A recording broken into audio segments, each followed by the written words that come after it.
Assalamualaikum semua, apa khabar? Bersama saya lagi Cikgu Wahidah. Topik kita pada hari ini ialah fotosintesis. Kita akan mengetahui apakah yang dimaksudkan dengan fotosintesis serta menyenaraikan keperluan dan hasil proses fotosintesis. Tumbuh-tumbuhan, manusia dan haiwan memerlukan makanan untuk terus hidup dan membesar. Manusia dan haiwan boleh bergerak untuk mendapatkan makanan, tetapi tidak bagi tumbuh-tumbuhan. Jadi, bagaimanakah tumbuh-tumbuhan mendapatkan makanannya?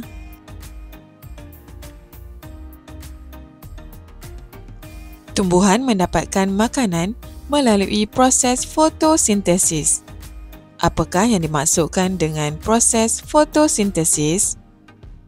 Fotosintesis merupakan proses tumbuh-tumbuhan membuat makanannya sendiri.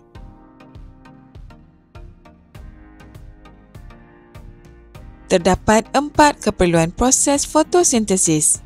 Yang pertama, cahaya matahari. Cahaya matahari merupakan sumber utama tenaga. Keperluan yang kedua ialah klorofil. Klorofil ialah bahan berwarna hijau pada tumbuh-tumbuhan.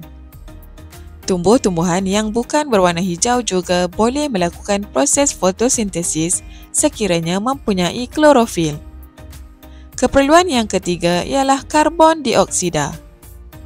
Karbon dioksida adalah gas dalam udara yang masuk melalui daun. Keperluan proses fotosintesis yang keempat ialah air. Air diserap masuk melalui akar ke seluruh bahagian tumbuh-tumbuhan. Fotosintesis tidak akan berlaku tanpa semua keperluan asas ini.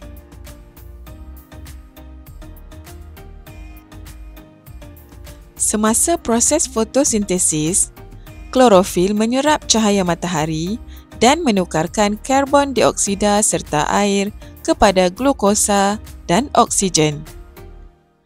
Glukosa yang terhasil kemudiannya saling bergabung untuk membentuk kanji yang tersimpan pada bahagian tumbuh-tumbuhan seperti daun, batang, akar, biji benih, bunga dan buah.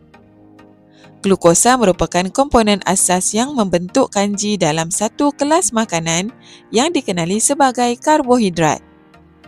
Oksigen pula adalah gas yang dibebaskan melalui daun ke udara.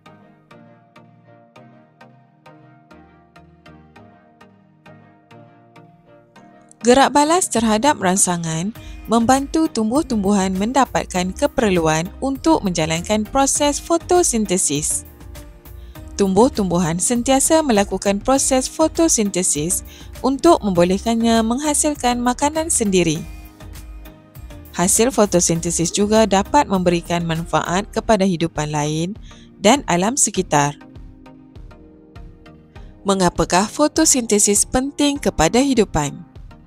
Yang pertama, fotosintesis membekalkan sumber makanan. Kedua, fotosintesis membekalkan oksigen. Gas oksigen yang terhasil diperlukan untuk pernafasan manusia dan haiwan.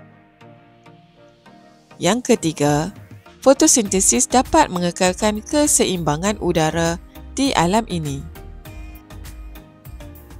Sampai di sini dahulu pembelajaran kita pada hari ini. Berjumpa lagi untuk tajuk seterusnya. Assalamualaikum.